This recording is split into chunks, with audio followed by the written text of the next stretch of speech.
sudah. Baik, bismillahirrahmanirrahim. Assalamualaikum warahmatullahi wabarakatuh. Waalaikumsalam warahmatullahi wabarakatuh. Waalaikumsalam warahmatullahi wabarakatuh. Sebelumnya, mari kita panjatkan bersyukur kehadirat Allah Subhanahu wa Ta'ala, karena dengan rahmat dan karunia-Nya kita dapat berkumpul pada hari yang berbahagia ini. Salawat dan salam marilah kita curahkan kepada junjungan kita Nabi besar Muhammad SAW, pada sahabat, zuriat, hingga pengikut beliau hingga akhir zaman. Sebelumnya perkenalkan, kami dari kelompok 2 Civic Education ingin mempresentasikan hasil kerja kami yang berjudul Negara. Sebelum kami mempresentasikan terlebih dahulu, kami ingin memperkenalkan nama kelompok kami. Yang pertama, Asma Barokah. Yang kedua, Dede Kurotaini. Yang ketiga, Fadila Normalia. Dan keempat, saya sendiri, Fajar. Dan yang terakhir, Fitria Rosidah. Baik, langsung saja kita masuk ke pemateri awal kepada Mbak Fitria Rosidah. Dipersilahkan. Baik, terima kasih. Negara adalah suatu agen atau agensi atau kewenangan yang mengatur atau mengendalikan persoalan-persoalan bersama atas nama masyarakat. Negara juga merupakan integrasi dari kekuasaan politik. Negara adalah organisasi pokok dari kekuasaan politik. Terima kasih. Untuk materi selanjutnya akan disampaikan Saudari Asma.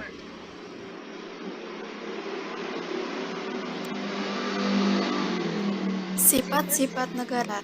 Negara mempunyai sifat khusus yang merupakan manifesti dari kedaulatan yang dimilikinya dan yang hanya terdapat pada negara saja dan tidak terdapat pada asosiasi atau organisasi lainnya. Umumnya dianggap bahwa setiap negara mempunyai sifat memaksa, sifat monopoli, dan sifat mencakup semua. Terima kasih.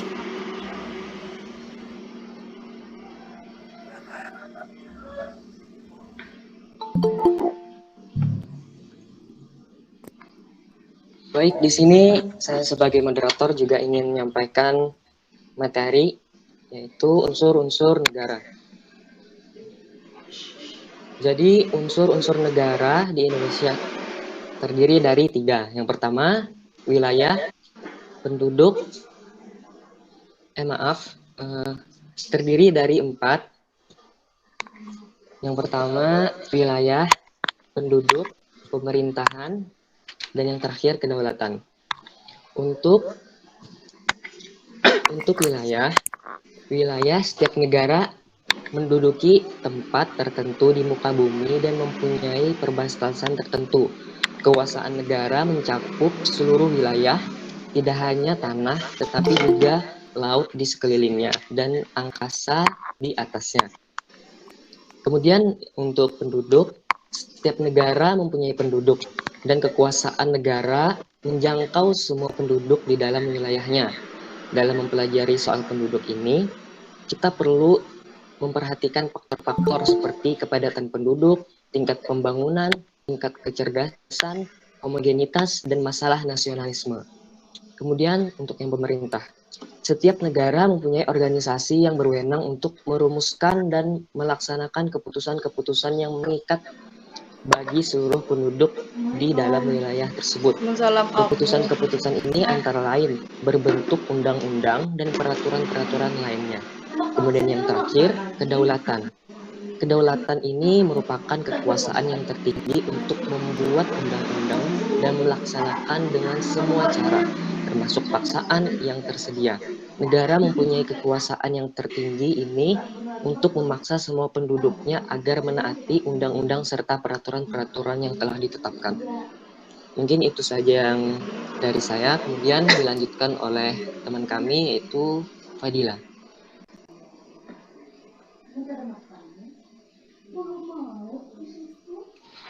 Silakan kepada Saudari Fadila. Baik, terima kasih.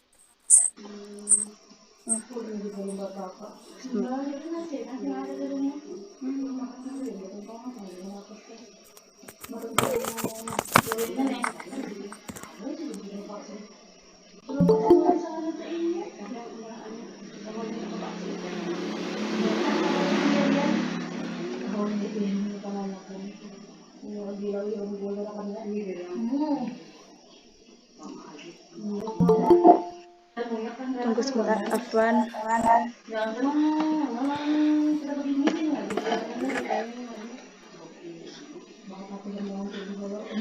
Tujuan negara. Tujuan negara Republik Indonesia sebagai tercantum di dalam Undang-Undang Dasar.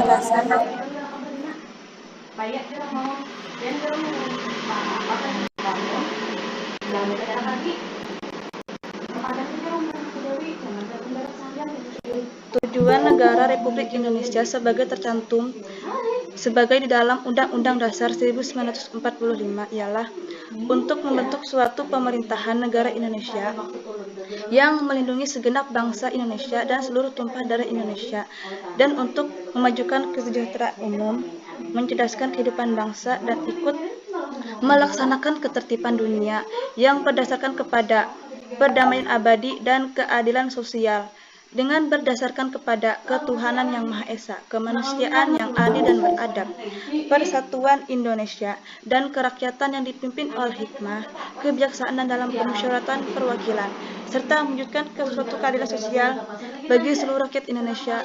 Pancasila. Baik, terima kasih. Saya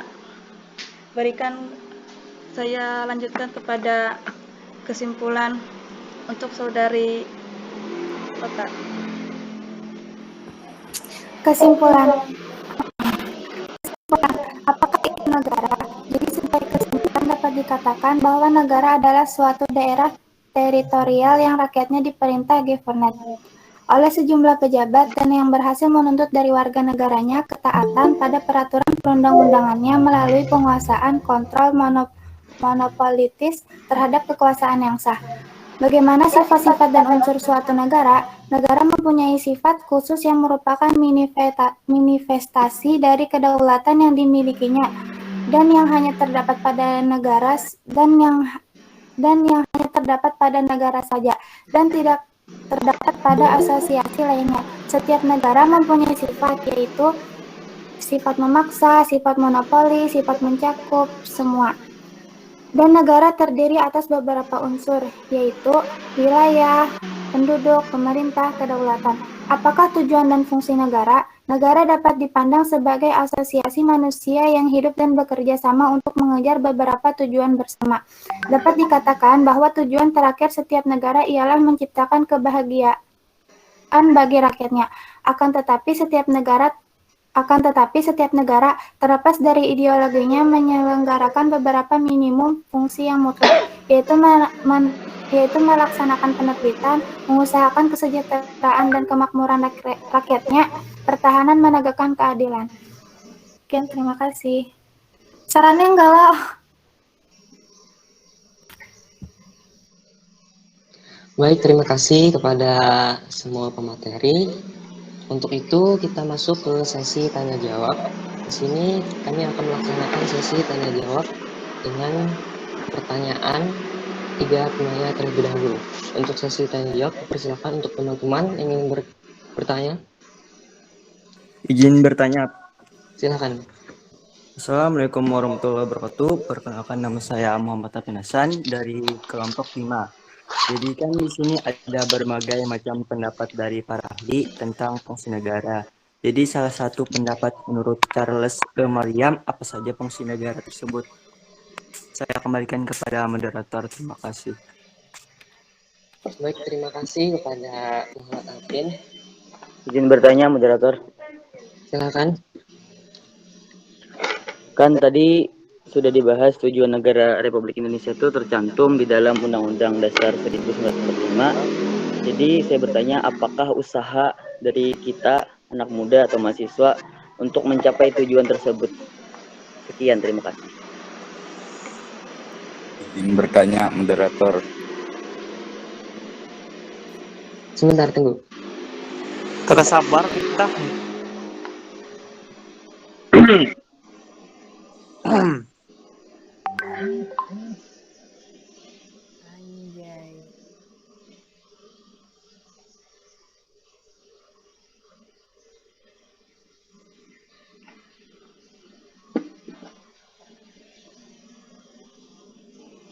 Baik, untuk saudara Miftah dipersilakan bertanya.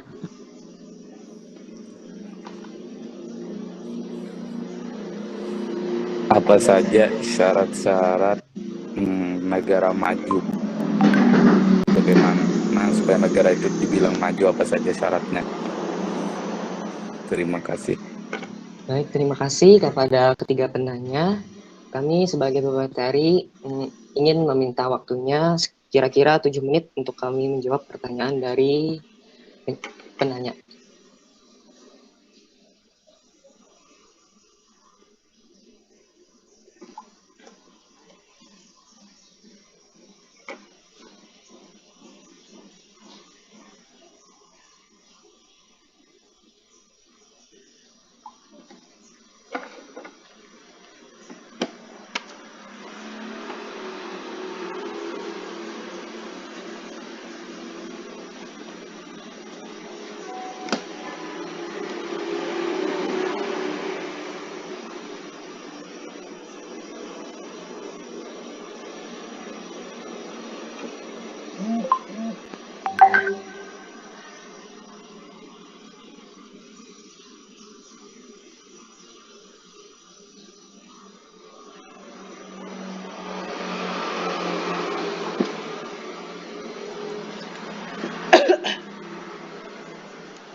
Ini dasar pada bersuara atau di laptopku aja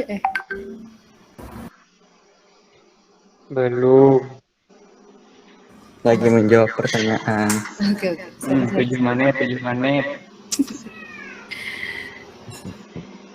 Iya, di sini. Iya, di sini mau menjawab pertanyaan yang terakhir tadi dari siapa? Muhammad Pansuri ya? Dari Miftah kalau misalkan. Yang syarat-syarat itu ya?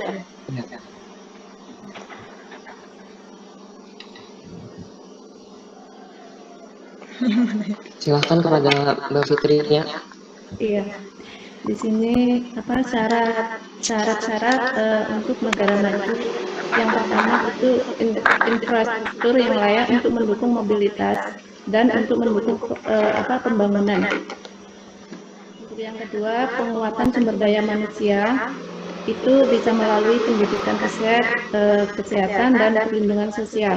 Untuk syarat yang ketiga, penyediaan teknologi melalui pengayaan inovasi dan teknologi. Untuk yang keempat, bisa untuk syarat yang keempat, perbaikan birokrasi pemerintah dengan pembenahan kualitas layanan. Untuk syarat yang kelima, pengelolaan tata ruang wilayah yang baik. Itu salah satu syarat untuk negara maju. Terima kasih. Baik, terima kasih kepada Mbak Fitria. Untuk penanya, Miftah, apakah sudah jelas atau kurang jelas? Silakan. Ya, sudah jelas. Terima kasih. Baik, terima kasih kembali kepada Miftah. Selanjutnya untuk pertanyaan Alvin, di sini saya akan menjawabnya.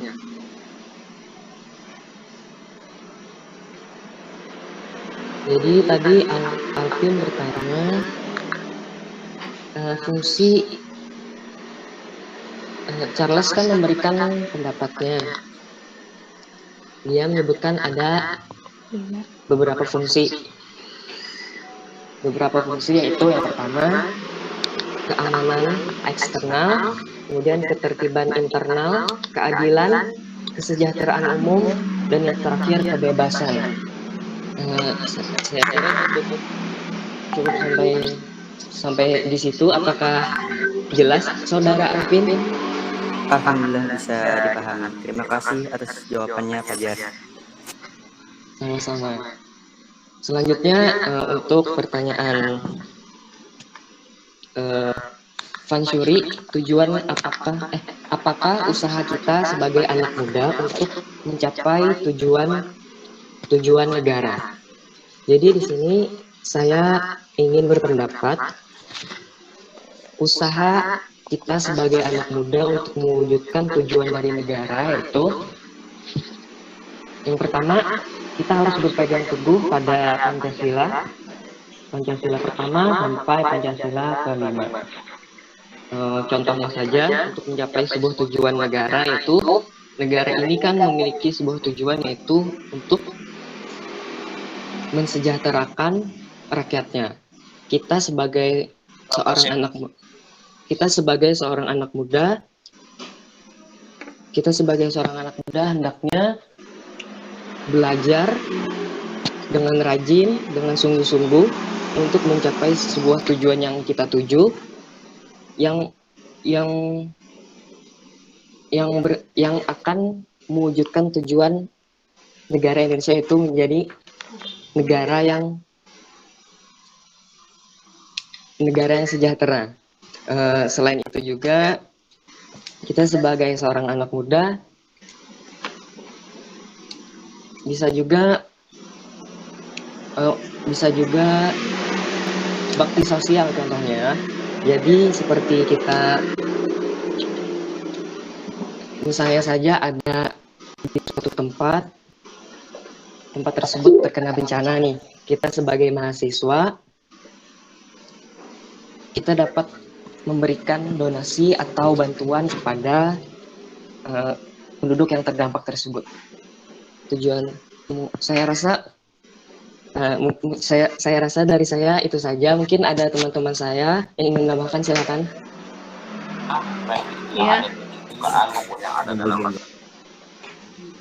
Iya, di sini saya akan menambahkan ya. Untuk untuk generasi muda itu baiknya kita bisa mencintai produk-produk lokal. Maksudnya itu produk dari negara kita sendiri, seperti itu. Terus kita bisa menggunakan internet dan media sosial dengan baik, seperti itu. Mungkin ada teman yang ingin menambahkan, silahkan.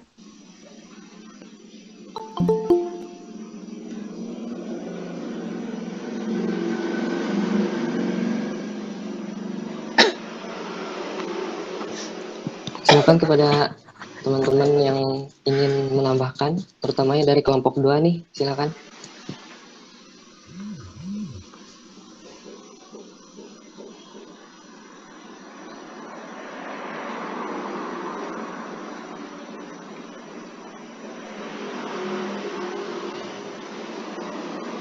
Kalau tidak ada untuk penanya, Fansuri, apakah sudah jelas dari jawaban kita tadi? Iya, makasih, sangat jelas. Terima kasih kepada Fansuri.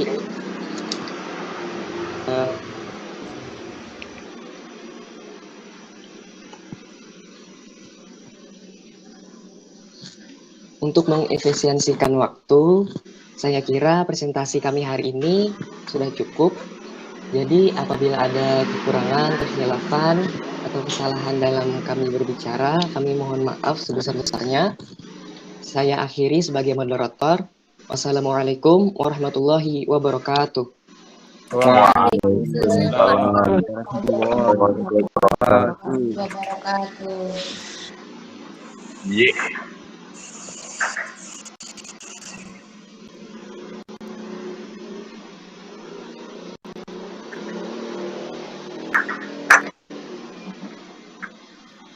Keluar gak ada nih? Yuk guys, ML. Keluar dah. Keluaran Belum saya lah, belum. kota. Gas, gas, gas.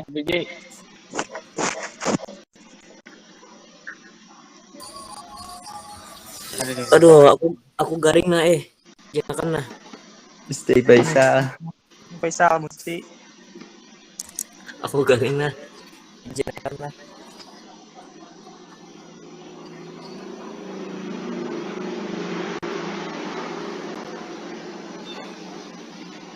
Jangan gak diingat lah bahasa Arab.